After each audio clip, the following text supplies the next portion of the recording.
Hello again. How are you guys? So this week we are going to look at forms of control theory. Most control theory grows out of the theorist Travis Hirschi. And Travis Hirschi, essentially his central claim is that most criminology simply asks the wrong question. So if you, particularly the article for this week, when you guys look through that, I think it'll be pretty obvious that for Hirschi, what he wants to claim is, and that comes out of Hirschi's main book published in 1969, what he wants to claim is that generally criminology has assumed that people are moral and assumes that people conform, somewhat by nature. But for Hirschi, that assumption is false. So instead of asking, why is it that people commit crime, Hirschi thinks we should ask why people don't. So essentially conformity is the thing that needs to be explained. It's the thing that doesn't make sense. His general idea, and the reason why it's called control theory, is that he wants us to see that there are these various things that sort of like pull us in, that make us controlled. It differs from, so it sounds similar on the surface to deterrence theories of crime, but it's very different in some ways. So for deterrence theory, the reason why we don't commit crimes, right, is out of fear. Right? We're afraid of the police, we're afraid of punishment. That's that very Hobbesian logic. So for Hobbes, it's sort of like we will engage in all these mean, horrible ways if it's not for the government there to sort of curve us and force us back from it. Hirschi doesn't think that's where it occurs. He doesn't think that we follow the law because of fear, but instead that we follow the law because of attachment. This can be attachment to anything for Hirschi. So as long as we have something, to some degree, something to lose, particularly in something informal, sort of fuzzy to lose, for Hirschi, that keeps us from committing crimes. So it could be that, so at any point where we become connected, right, so the more connected, and we can see something very Durkheimian here, right, the more connected we become, the less likely we are to commit crimes. People don't commit crimes because of their familial relationships, because they have a career, right, that could be threatened, because they are really like their bowling league, they have a great pet, whatever, right? For Travis Hirschi, all those forms of connection pull us in, right? Keep us from, right? Control us, interpolate us into societies, bring us into So that in a nutshell is what control theory is all about. Control through attachment. So we talk about control theories, there's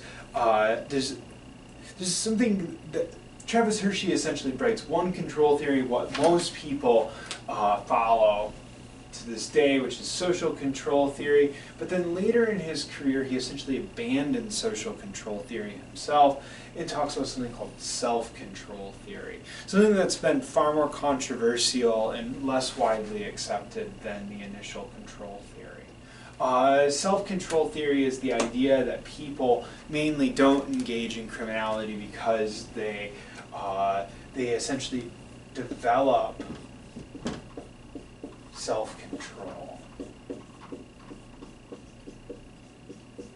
That by nature we are impulsive and we want what we want when we want it, for Hirschi. So that essentially leads us to be more likely to commit acts of crime, right? That sort of impulsiveness. But at an early age, people either develop this ability to control oneself, to lay aside one's desires, or they don't. The reason why that's more controversial is it butts its head up against something called the life course perspective criminology. Course perspective.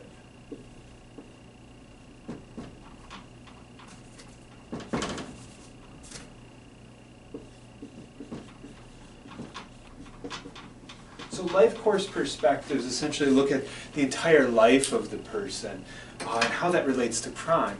And I've sort of hinted at this a couple times throughout the semester, that by and large, crimes are only committed by young people. Criminality is not something that usually persists throughout somebody's life. It's very rare that it does. Most people age out of crime. In some ways this works really well within social control theory, because essentially the things that age us out are these various forms of responsibility.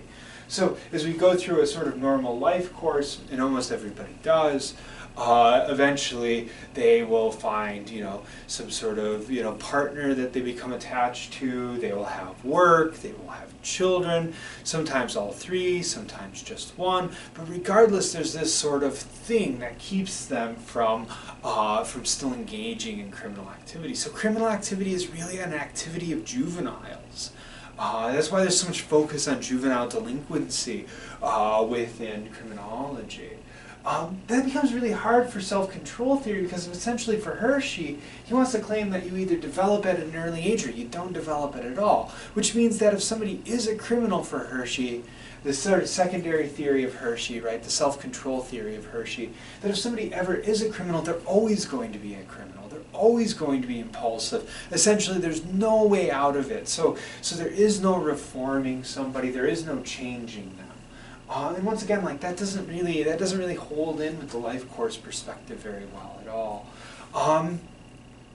So that is control theory in a nutshell. So what I'll have you do for the class for this week, the discussion board has the discussion link, right? The discussion board on Blackboard is already up for all the rest of our readings. So make sure you give a nice close reading to our Hirschi reading. And then I will have you guys post, your comments, your thoughts, what you thought was interesting, or an overview of what's being said, or things that you were confused about, whatever, right? You'll post those on Wednesday, and then you'll react to people's posts before Friday, 2 people. I'm going to put up a formal assignment at some point tomorrow. So if you haven't read that already, start reading, dig in, and you prepare for writing your post and doing your discussion. So that'll be all for videos for this week. I'll post another one on Monday talking about our next topic briefly. So thank you and have a great week. Bye.